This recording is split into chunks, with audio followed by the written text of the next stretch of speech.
이리 오너라, 이리 오. 여러 명 앉아서 할 수가 없다는 게 되게 불편하네요. 네. 거리를 두기를 해야 되기 때문에 오늘 다시 한국을 고민하다 매크로 투자의 자료가 볼륨 8로 나왔는데 예. 개별 담당자들 불러서 녹음하는 형식으로 진행하겠습니다. 그래서 다시 한국을 고민을 하다 시장과 거리두기 2단계 네. 1편 오늘 녹음하는 겁니다. 그래서 최강 이코노미스트랑 파트 1에 있는 자력보다는 묻어가는 성장에 대해서 얘기할 텐데요. 저희가 어떤 굉장히 고민스러운 시기예요. 아침에도 뭐 최강 이코노미스트 좀 이따 또 내부 회의 들어가겠지만 저도 아침부터 그냥 불려가지고 지금 계속 이러고 있다가 모닝도 참가 못하고 이러는데 제가 하나 드리고 싶은 말씀은 그냥 저는 내부에서 많은 분들이 뭐 내부에서 말하는 거 밖에서 말하는 거 다른 줄 아시는데 똑같습니다. 알잖아. 욕도 많이 먹습니다. 내부에서도. 근데 이제 아침에도 동일한 말을 하고 왔는데 여기서는 뭐 올라갈 때 사고 내려갈 때 뭐 이런 게 잘 알 수 없고 저희 회사가 상당히 그런 걸 잘하는 편입니다. 나름대로 투자를 뭐 나름 그거에 대해서 ROE가 높은 증권사에 나름 속하는데 뭐 자화자찬은 좀 죄송하지만 네 굉장히 냉철하게 하려고 하는 편이고 하여튼 지금은 조심스러운 구간이라 보고 있어요 저희는. 그래서 하여튼 그런 측면에서 동일하게 이리온 시청자분들한테도 애청자분들에 전하는 거니까 그냥 뭐 어떤 분은 뭐 기관 뭐 좀 얘기하시는데 전혀 그런 거 없고요. 저희는 저희 회사가 돈을 많이 벌면 저희들한테도 직원들을 더 뽑을 수도 있고 좋기 때문에 하는 거고 동일합니다. 고객들이 돈을 벌어야 우리도 생존할 수 있으니까. 그래서 일부 자력보다 묻어가는 성장 얘기 좀 해주시죠.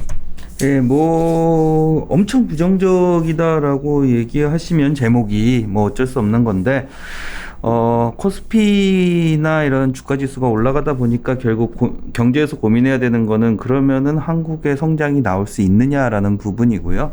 한국의 성장이 나오는 데 있어 가지고 아직까지는 내수 성장에 기대기보다는 해외 수출 쪽에 그래도 기대해야 된다라는 게 결론이라고 보셔야 될 것 같아요. 그래서 7페이지부터 말씀을 드리겠습니다. 뭐 그림 2번인데 OECD 얼마 전에 이제 뉴스 기사나 이런 게 많이 나왔더라고요. 2020년에 한국이 OECD 중에서 경제 성장률 1위다. 뭐 마이너스긴 하지만 그 얘기가 나와가지고 정확하게 OECD가 바라보는 한국이라는 나라를 어떻게 바라보고 있느냐를 조금 알고 가셔야 될 것 같다라고 생각을 해가지고 이 파트를 집어넣었고요. 그림 2번에서 보시면 명확합니다. 한국은 올해 성장률 전망 제일 높은데 내년에는 주요국 유로존이나 미국이나 중국 성장률보다 훨씬 낮을 거다라고 예상이 되고 있고요. 일본은 이기지 않았느냐라고 하지만은 그림 3번 봐주시면 될 것 같아요. 한국은 원래 일본한테 성장률에서 져본 적이 없는 나라예요. 일본이 무너져 있는 성장률을 하고 한국을 비교한다라는 건 조금 다른 문제다라고 보시면 될 것 같아서 올해 적게 내려가고 내년에 조금 올라가는 그런 모습이 나올 가능성이 높다라고 보고 있는 거고요. 8페이지에 봐주시면은 최근에 이런 얘기들 많이 나와요. 저는 오히려 이 부분에 있어서 그러니까 정부에서 재난지원금이든지 뭐든지 정부에서 재정 지출을 많이 하는 거에는 굉장히 찬성을 하는 입장이고요. 이게 도대체 이걸 써도 되는 지표냐라고 하는 게 그림 4번이에요. 2060년 그러니까 40년 있으면 한국의 노인 부양률이 80%까지 올라갑니다.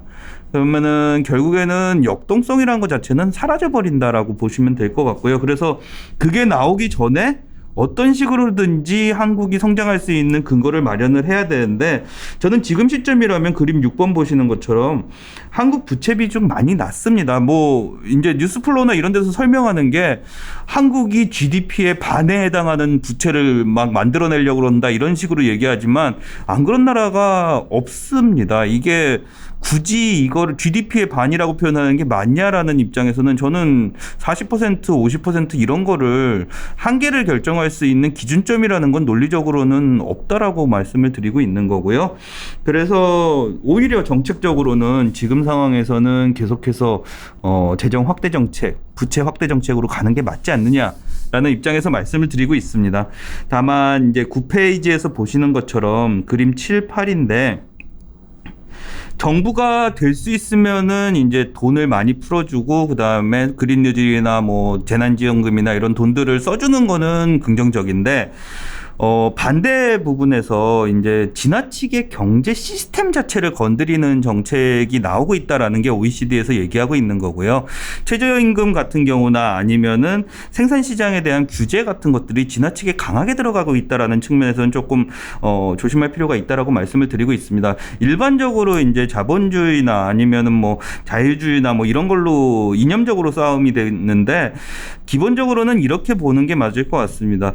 국가도 엄청나게 많은 사람들이 그 AI나 뭐 이런 걸 돌리는 게 아니지 않습니까? 그럼 정책 위반자들이 결정하는 문제이기 때문에 분명히 경제에 있어가지고 실수가 나올 수 있다라는 거를 말씀을 드리는 거고요. 그렇게 됐을 때 국가에서 한 게 강하면 강할수록 실수가 나왔을 때는 부작용도 크다. 라는 측면에서 접근을 해주시면 될 것 같아요. 그래서 좀 더 이제 근본적으로 규제를 풀어주고 그 다음에 돈을 풀어주고 이런 쪽으로 더 강하게 갔으면 좋겠다라는 게 일반적인 생각이다라고 봐주시면 될 것 같고요. 10페이지에 봐주시면은 저는 약간 애매한 부분이 이 부분입니다. 한국의 웰빙 스코어를 보시면은 한국에서 제일 잘하고 있는 거 다른 나라하고 비교해서 한국이 5등을 하고 있는 게 주택입니다. 주택이 5등이고요. 야, 이거는 누가 들으면 욕먹겠는데요? 한국이 주택을 잘한다? 교육이 10등. 그 다음에 웰빙으로 봤을 때 그러니까 주택 가격이 싸다는 얘기 아니야 이거는. 그죠. 사람들이 그러니까 주택에 대해 가지고 왜 이렇게 우리 매크로TV에서 이렇게 자극하는 발언들 하시죠 모르겠어. 사람들이 주택에 대해서 삶의 질이 높다라고 느끼고 있거든요. 한국은 거기다가 고용하고 임금 같은 게 19등으로 중간 정도 OECD 되는데 웰빙 스코어라는 순위가 있군요. 네, 잘 몰랐어요. 그래서 저는 만약에 정부에서 한국의 복지나 아니면 웰빙을 높이기 위해서 뭘 접근을 해야 되느냐라고 하면 오히려 사회적 연결, 그러니까 사회적으로 친화되는 거, 거기다 건강이나 아니면 환경 같은 데에 더 집중을 해야 된다라고 말씀을 드리고 있는 거고요. 재밌는 차트가 그림 10번입니다. 이건 뒤에서도 실질 주택 가격도 보여드릴 텐데 그냥 주택 가격도 보여드릴 텐데 실질 주택 가격, 그러니까 물가 상승률을 포함한 주택 가격으로 보시면은 안 올랐어요. 2006년 이후로 한 개도 안 올랐습니다. 최양 이코노미스트 의견입니다. 이거 OECD 의견입니다. 제가 만든 게 아니고요.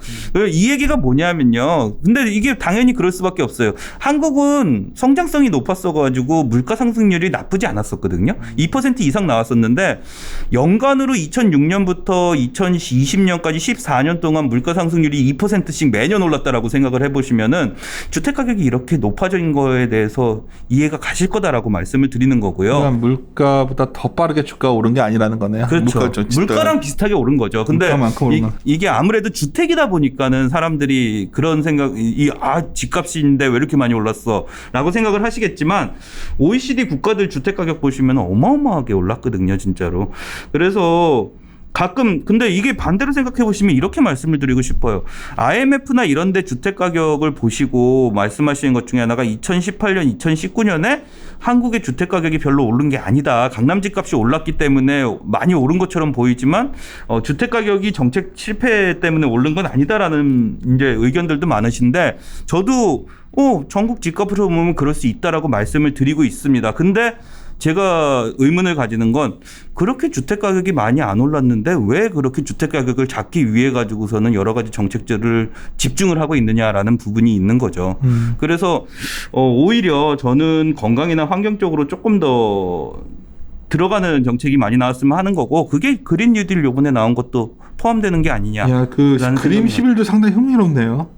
네, 임대료가 우리나라 싼 편이라는 얘기네요. 이게. 임대 가격이 다른 나라들에 비해서는 안 올라가는 것었던 건 확실하고요. 이게 그나마 내수가 무너지지 않도록 막아주는 요인으로 작용을 했었다라고 봐주시면 될 것 같아요. 부채 문제는 사실 항상 많이 나오는데 삼성이나 이런 데서 당연히 부채 안 가지는 거 아시잖아요. 그러니까 부채가 다른 나라들 OECD나 이런 G7이나 뭐 EA 뭐 유럽 19개국하고 비교하셨을 때 그냥 평균 수준 정도 됩니다. 기업 부채는. 근데 확실히 가계 부채가 많이 늘어나는 거 사실이고요.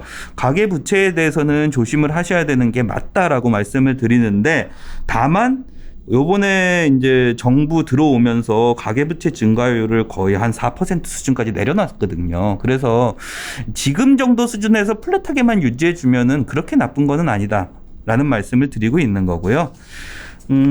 우리나라 가처분 소득 대비해서 부채 비중은 낮은 건 아니잖아. 가처분 소득 당연하죠. 그러니까 그 주의는 하셔야 된다라는 건 항상 말씀을 드립니다. 나는 부채 단순 증가율보다 소득 대비 부채가 높기 때문에 그렇죠. 우리가 경제가 생각보다 근데 그것도 고민을 해보셔야 되는 게 이게 자꾸만 저도 정부에 안 좋은 얘기일 수도 있는 거라서 자꾸만 뭔가 쓸 때 조심을 하긴 하는데 이런 것도 있습니다. 여기에 전세 자금 대출이 안 들어가 있어요. 가계부채 우리나라에서 통계 그러니까. 제시하는 건 그러면 더 많이 높아지거든요. 그러니까 내가 봤을 때는 가게들이 부채 많다니까요. 그러니까 이거 생각보다 그 전세라는 게 만약에 그러니까 내가 걱정되는 게 전세자금 대출이 포함되는 순간 전세가 월세화 되는 순간 그죠? 그렇게 되면 OECD 최고치예요, 우리나라가. 그러니까 대출이. 이 데이터 OECD 데이터를 갖고서 예. 임대 가격이 굉장히 안정적이라 보지만 이게 만약에 이게 전환되면 거기다가 두 개를 좀 생각해 보셔야 되는 게 부채가 많잖아요. 지금 상황에서 만약에 한국은행에서 금리를 올리는 사이클로 들어가면은 문제가 생각보다 세질 수 있다라는 거 하나. 두 번째로는 주택담보대출은 들어가 있기 때문에 만약에 주택 가격이 떨어지기 시작하면은 그게 가계대출이 무너지는 트리거가 될 수가 있다라는 거예요. 그래서 너무 심하게 잡으면 또 문제가 될 수 있거든요. 중국이 지금 집값이 많이 올라간 다음에 주택 투자를 더 이상 안 하겠다라고 얘기를 했음에도 불구하고 주택 가격을 완전히 눌러버리지 못하는 이유가 비슷한 경우라고 보시면 될 것 같아요. 주택이 무너지면 개인이 같이 무너질 수 있다라는 그런 부분 때문에 그렇다라고 봐주시면 될 것 같고요. 12페이지 봐주시면 OECD에서 이제 근본적으로 문제를 제기하는 게 이겁니다. 한국에서 그다음에 글로벌리하게 반도체 수출이 늘어나는 건 사실. 근데 반도체 수출은 늘어나는데 반도체 가격이 워낙 떨어져 있었기 때문에 밸류상으로 봤을 때는 하나도 못 늘어났다라는 얘기를 하고 있는 거고요. 다 아는 얘기. 예, 그래서 뭐 가격 지표를 보면서 일단은 계속 하는데 저는 긍정적인 부분은 이런 거라고 말씀을 드리고 있습니다. 어쨌든 물량은 계속해서 늘어나고 있는 거 아니냐. 그러면은 해외에 의존하는 부분이 많은 한국의 입장에서는 지금 상황을 무조건 나쁘게 볼 필요까지는 없지 않을까라는 수출 부분에 있어서는 말씀을 드리는 거고요. 여기까지는 제 생각이라기보다는 OECD에서 요번 한국 자료를 내면서 어떤 내용들이 들어가 있었냐라는 부분에서 이 모든 데이터 OECD 요번 자료죠? 예, 요번 한국 자료입니다. 한국 부분. 예, 한국만 따로 자료가 나왔어요. 그래서 그 항상 나오진 않잖아 한국 자료가. 매년은 나오는데 이게 정기적이지 않던데 내가 그래서 이게 정기 자료인 줄 알고 내가 잘못 알고 있는 거야. 안 나오는 경우도 많아요. 그렇지. 네. 그래서 저 매년 나오는 줄 알고 그러니까 이게 없는 건 다른 나라에 있는데 왜 한국은 안 들을 때가 있고 뭔지 혹시 알아요? 나 잘 몰라서. 그렇게 주요국이 아니니까요. 주요국 아니야 우리나라가 그래도 경제 규모로 보면? 경제상으로 보면 미국, 유로존, 중국, 일본 영국이 주요국이죠. 내가 잘 몰라가지고 왜 안 그러니까 이번에 나왔으니까 자세히 한번 보신 거구나. 한국 경제에 대해 가지고 그렇게 막 엄청 잘 아는 외국 사람들이 그렇게 많지도 않습니다. 그래서 그렇게 봐주시면 될 것 같고요. 13페이지 봐주시면 여기서부터는 이제 제 쪽 내용인데. 이런 말씀을 드리고 싶어요. 수출이 한국에 중요하고 한국은 수출 주도형 성장 국가라고 표현들을 많이 합니다. 근데 순수출, 그러니까 중요한 거는 수출 마이너스 수입으로 항상 계산을 하시잖아요. GDP는. 순수출은 2000년 이후에 한국 GDP 성장률하고 순수출 상관계수를 분석해 보시면 마이너스 0.08이에요. 순수출이 올라간다고 하더라도 GDP가 그렇게까지 올라가지 않는다라고 말씀을 드리는 거고요. 이런 상황에서 봤을 때 가장 경제 성장률에 영향을 많이 미치는 부분이 어디냐라고 했을 땐 민간 소비가 올라가야 돼요. 성장률이 올라가기 위해서는. 근데 민간 소비가 그러니까 성장률이 만약에 여기서 위로 올라갈 거다라고 예상하려면요. 수출이 올라가야 된다라는 부분보다는 오히려 소비가 올라가야지 숫자상의 성장률은 올라간다라고 말씀을 드리고 있는 거고요.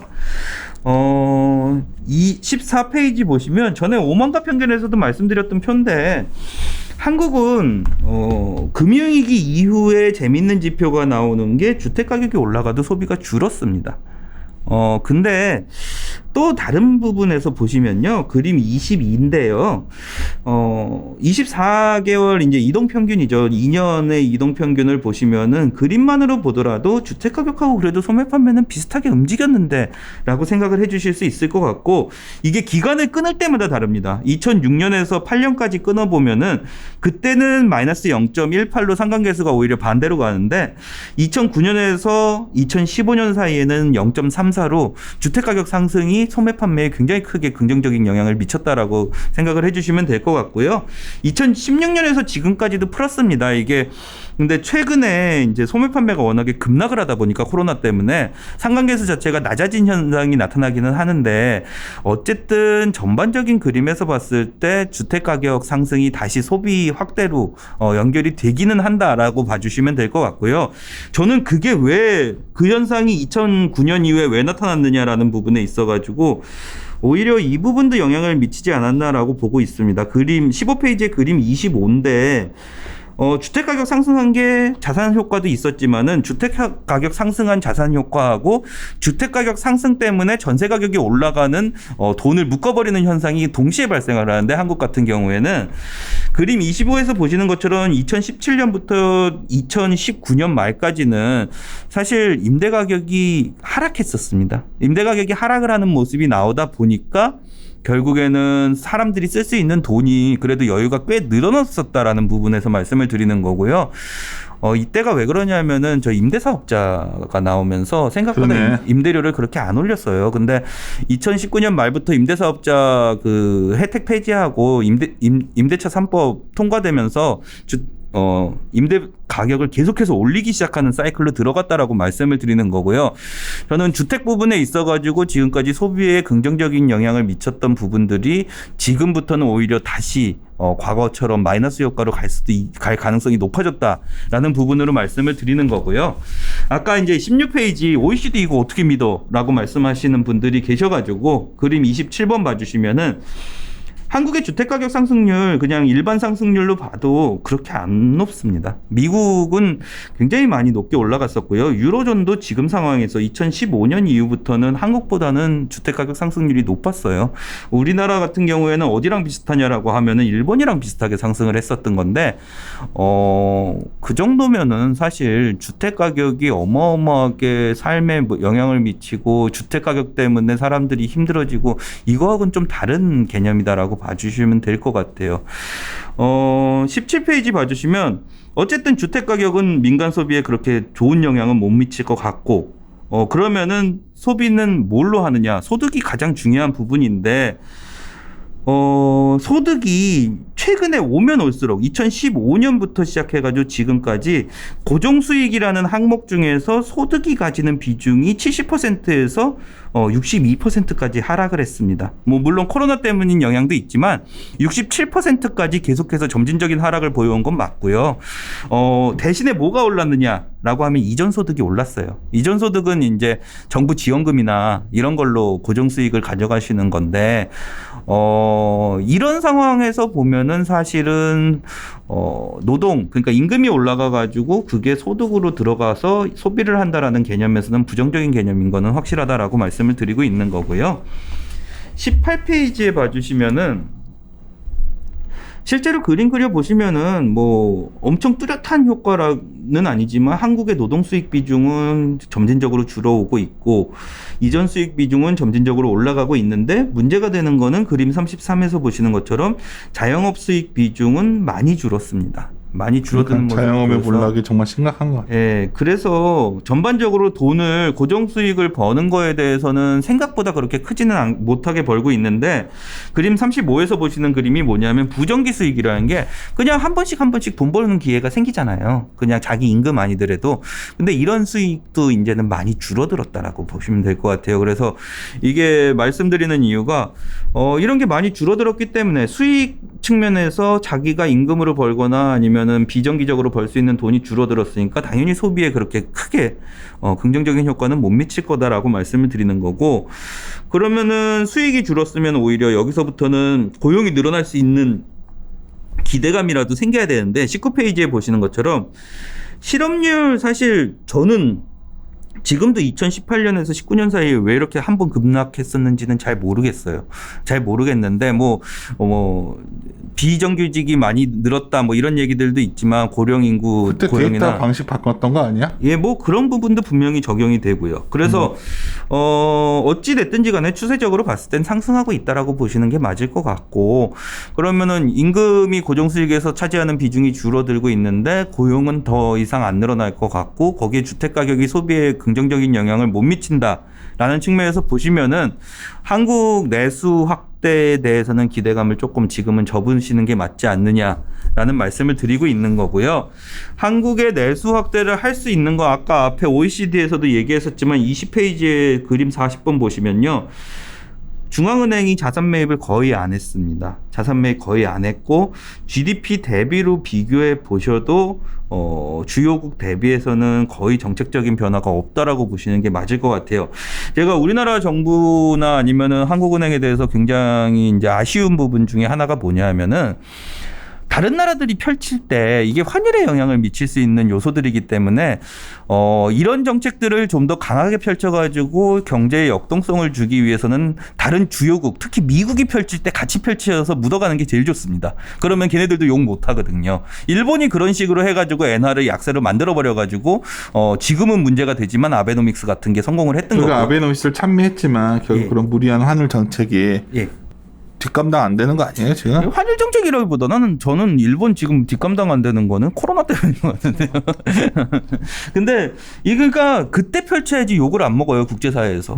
그래서 한번 펼쳐줄 필요가 있는 거고, 저는 그래서 개인적으로는 지금이라도 한국이 중앙은행이나 이런 데서 정책을 조금 더 강하게 펼쳐줬으면 좋겠다라는 말씀을 드리고 있는 거고, 굳이 0.5%를 남겨두는 이유도 잘 이해는 안 돼요. 다른 나라들 다 제로로 가는데 왜 우리나라는 굳이 0.5 그거 남겨놔야 되는지도 잘 이해는 안 되는 부분이라서 조금 더 올려줬으면 좋겠다라고 생각을 하고 있는 거고요. 이렇게 보시면 결론적으로 지금은 내수 소비에 있어가지고 긍정적인 효과를 기대할 수 있는 거는 정부에서 좀 손을 써주는 수밖에 없다. 라고 결론이 나고요. 일반적인 고용이나 아니면은 뭐 주택 가격 상승, 자산 효과 뭐 이런 거를 통해 가지고 민간 소비가 올라가긴 좀 어렵습니다. 이렇게 되면은 아까 처음에 말씀드렸던 것처럼 한국의 성장률 숫자는 위쪽으로 가기는 조금 힘들 것 같다. 라는 게 결론이라고 봐주시면 될 것 같고요. 그러면은 우리나라 주가 측면에서 그리고 경제가 조금 방어하는 측면에서 어딜 봐야 되느냐? 해외를 볼 수밖에 없어요. 해외를 볼 수밖에 없는데 21페이지 보시면은 저희 쪽에서 10월을 특히 조금 안 좋게 보는 이유 중에 하나가 이겁니다. 그림 44를 많이들 인용을 하세요. 그래서 대선 연도에 봐라 11월에 대선이 있다고 해도 10월, 11월이 주가가 오른다. S&P 500 기준으로 했을 때 이렇게 말씀을 하십니다. 근데 그림 45에서 보시는 것처럼 대선 연도에 MSCI EM의 10월, 11월 주가 굉장히 안 좋고요. 그다음에 그림 46에서 보시는 것처럼 코스피도 적어도 대선 바로 전달인 10월은 주가 수익률이 굉장히 안 좋은 측면이 나타납니다. 이게 뭐냐면은 미국에서는 이런 얘기들을 해요. 민주당이 대선에 당선되더라도 민주당 대통령일 때 경제 성장률이 더 높았다라는 얘기들도 나오고요. 미국은 이런 믿음이 있는 것 같습니다. 민주당이 되든지 공화당이 되든지 간에 결국에 미국의 대통령은 자본주의라는 큰 시스템 안에서는 변하지 않기 때문에 미국의 성장률은 계속 이어진다라고 믿는 것 같아요. 그 대신에 이번에 미중 무역 분쟁이나 아니면 이란 핵 협상 문제 그런 것들이 EU에다가 관세 매기는 이런 문제들이 결국에는 미국 내의 문제가 아니라 미국하고의 카운터파트에 있는 국가들의 불확실성으로 작용을 하거든요. 그거는 대통령이 누가 되느냐에 따라서 조금씩 변화할 수 있는 문제이기 때문에 특히 이머징이나 한국 같은 경우에는 10월에 미국 대선의 대통령이 누가 되느냐를 불확실성 요인으로 판단을 내린다라고 보시면 될 것 같고요. 그래서 11월이나 12월 지나가면서 주가가 회복되기 시작하는 그림이 이슈 노출에 의해서 불확실성 제거라고 보고 있습니다. 그런 모습들이 나오면서 결론적으로는 전반적인 경제 성장은 대선에는 12월을 더 기대해 보실 만하다. 라고 말씀을 드리는 거고, 조금 앞쪽에 잡을 때는 대선이 끝난 직후부터 좀 생각을 해보셔야 된다라고 말씀을 드리고 있어요. 두 번째로 22페이지인데 약간 빨리 해야겠는데 회의 시간 다가왔어요. 예. 뭐 한국 같은 경우에는 달러 하락이 추세적으로는 하락 추세 지속할 걸로 보고 있습니다. 이거 일반적으로 한국하고 이제 원달러하고 달러 상관계수하고 그다음에 달러 변동치 예상한 걸로 보시면은 지금 보고 있는 게 1차 지지선이 1179원이거든요. 그래서 거의 다 내려왔는데 이거 깨고 내려가면 1160원 2차 지지로 보고 있는 거고요. 만약에 여기까지 깨고서는 세게 한번 내려가주면 1116원까지도 3차 지지선 나올 수 있다라고 보고 있어요. 그래서 원달러 환율이 지속적으로 하락하는 국면에 들어가기 때문에 외국인들이 한국 쪽으로 투자 들어오는 거에 대해서는 흐름이 조금 더 빨라질 수 있다라고 말씀을 드리는 거고 그것도 연말에는 기대 요인 중에 하나다. 라고 말씀을 드리고 있습니다. 23페이지에 말씀드리고 싶은 거는 지금이 이제 제로금리 들어갔고 이제 세상에서 보지 못한 변화다, 통화 정책이다라고 말씀들을 하시지만 동일한 효과가 나타났던 게 대공황 이후에 1933년에 뉴딜 정책 펼치면서 나타났었고요. 달러를 약세로 만드는 이런 정책들이 71년, 그 다음에 2018년에 QE 나왔던 거, 그 다음에 2012년에 ECB에서 정책 전환했던 거 보시면은 대부분의 2008년인데 이거 2018년으로 잘못됐네요. 2008년, 그 다음에 2012년, 그 다음에 2020년 요번에 코로나 때문에 펼친 것처럼 정책들이 계속해가지고 조금씩 유사한 정책들은 나오고 있습니다. 이런 상황들이 어떤 상황들이었냐면은 달러를 약세로 만드는 그림을 만들어내면서요. 전반적인 경제가 기준금리가 낮기 때문에 자금 조달 비용이 낮아지고 그게 신규 투자로 많이 들어가는 구간이었다라고 보시면 될 것 같고요. 24페이지의 그림 51번을 제가 그래서 중요한 지표로 생각하는 이유가 신산업 투자로 들어가고 있다라는 걸 이게 확인이 되기 때문에 중요한 지표로 보고 있습니다. 간단하게 생각하시는 게 좋을 것 같아요. 뭐 QE가 어떻게 되고 연준의 정책이 원래 시스템이 어떻고 이런 거를 고민하시고 있는데 사실 제일 중요한 변화는 돈이 풀렸습니다. 돈이 엄청 많이 풀렸면서 대출을 하기에 비용이 최저로 떨어진 상태에서 신산업 쪽으로 투자가 들어가고 있습니다. 이것만 보시면은 사실 신산업 쪽에 대한 그다음에 기존의 주도주들에 대한 입장은 계속해서 유지될 수 있지 않느냐, 기대감은 계속 갈 수 있다라고 말씀을 드리고 있는 거고요. 이게 꺾여 나가는 그림이 나오는 거는 내년까지는 오히려 그렇게까지 크게 신경 쓰실 만한 그림은 아니다라고 말씀을 드리고 있습니다. 기준금리 인상이 되거나 아니면 사이클이 변화되거나 그런 문제들이 생겨야 되는데 대부분의 미국 경제 전망하시는 분들이 내년도